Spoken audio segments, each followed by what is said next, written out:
Atención, importante, senador estadinense toma partido por la causa del pueblo palestino y critica fuertemente el genocidio.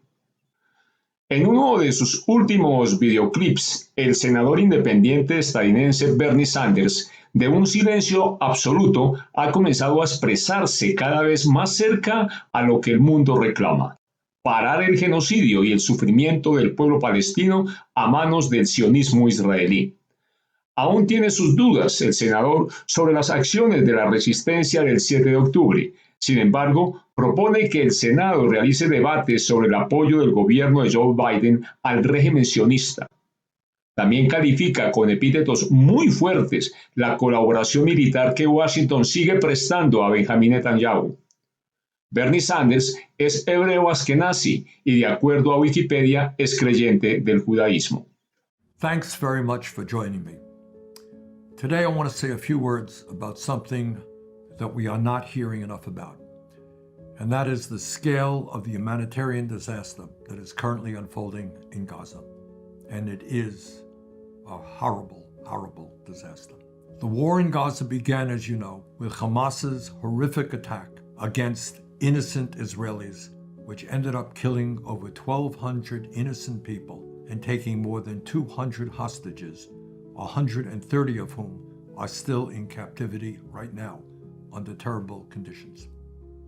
But we should also understand that since October 7th, the beginning of the war, more than 25,000 Palestinians have been killed and 62,000 wounded, 70% of whom are women and children. Let me repeat that. 70% of whom are women and children.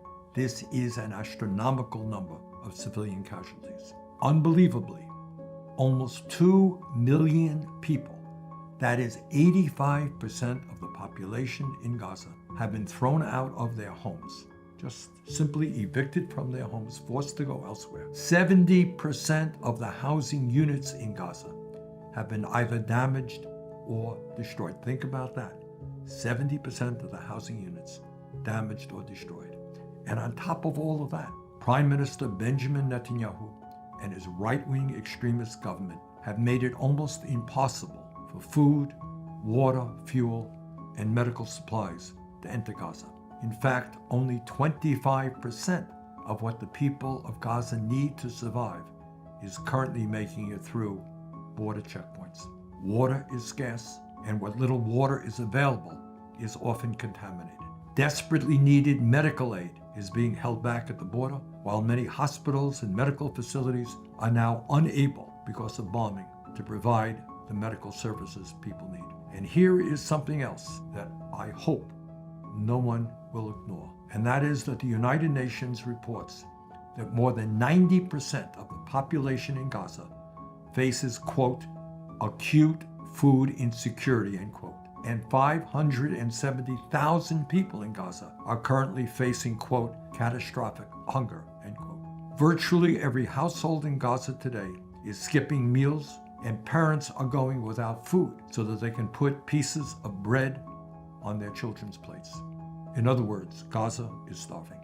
Hundreds of thousands of children go to sleep hungry every night, and desperate Palestinians are mobbing the few UN relief trucks that can reach beyond the border crossing. This is an unprecedented humanitarian crisis.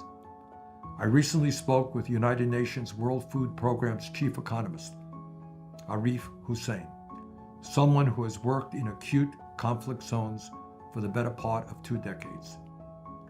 And what he has told me and made public is that he has never in his career seen starvation at this level. Let that sink in for a moment. What we know is that this crisis is only going to get worse if we don't act, and if Israel does not change its inhumane military policies. Gaza is at risk of widespread famine in the coming weeks and months. And in the midst of all of this, let me tell you something that troubles me even more. And that is what is happening to the children of Gaza, who are a very large part of the population there. Think about it for a moment. Imagine that you are a 5-year-old in Gaza, You are thrown out of your home. You don't know where you're going with your parents. You don't have any money to start with. You're living in poverty. You are now living in uncomfortable, crowded shelters surrounded by people you don't know. There's not a bathroom that you can use. There's not a shower that you can use to get clean or a bathtub. And you're wondering every day, having seen all the destruction around you, is a bomb going to come and kill you and your parents? That's what the children of Gaza are living with right now. And on top of all of that, what UNICEF projects is that in the next few weeks, child wasting, and I got to tell you, this is a term I hate and I hesitate to even use, child wasting, the most life-threatening form of malnutrition in children, could affect up to 10,000 kids in Gaza. Trauma like this does not disappear overnight. The horrors of this war will stay with the people of Gaza for many, many decades. So the issue for us here in America is, what do? Well, for a start, we must be as loud and clear as we can be that the Netanyahu government will not continue to get the support of the United States of America, not one nickel more, for this horrific and inhumane war. Do Israelis have the right to defend themselves against a terrorist group like Hamas? Yes, they do. But they do not have the right to go to war against the entire Palestinian people and kill large numbers of innocent women and children. Now, last week, I and a few of my Senate colleagues forced the very first votes since this war began on holding Israel and Netanyahu accountable. And we did it through a provision in the Foreign Assistance Act called Section 502B. And what that provision did was demand a report from the State Department informing us as to exactly what Israel is doing with the large number of weapons that we provide them, and whether their military actions are in violation of human rights, international law, and in fact, American law. Now, on that vote, we only received 11 supporters. We got 11 votes on that resolution. But I can tell you, absolutely and without equivocation, that the tide is turning in our direction. More and more Americans, and in fact, more and more members of the Senate and the House, understand that we have got to stand up to the right-wing extremist war policies of Netanyahu and his government. And what we did last week, let me be very clear about it, is a start, not an end. We're just beginning to do what has to be done. We are going to continue to work on this issue until we win.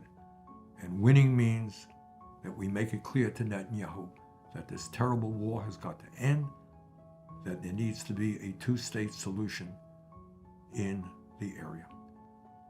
But in order for all of that to take place, in order for us to be successful, in order for us to create a peaceful Middle East, we are going to need your help. Please do everything you can to contact your members of the House and the Senate. Let them know that you will not accept the status quo. You will not accept the horrible things that are now taking place in Gaza. U.S. policy on this issue has got to change. We cannot be complicit in the terrible, terrible situation in Gaza where so many innocent people are dying or starving. So there's a lot in front of us. Let's do it. And thank you very much for your efforts.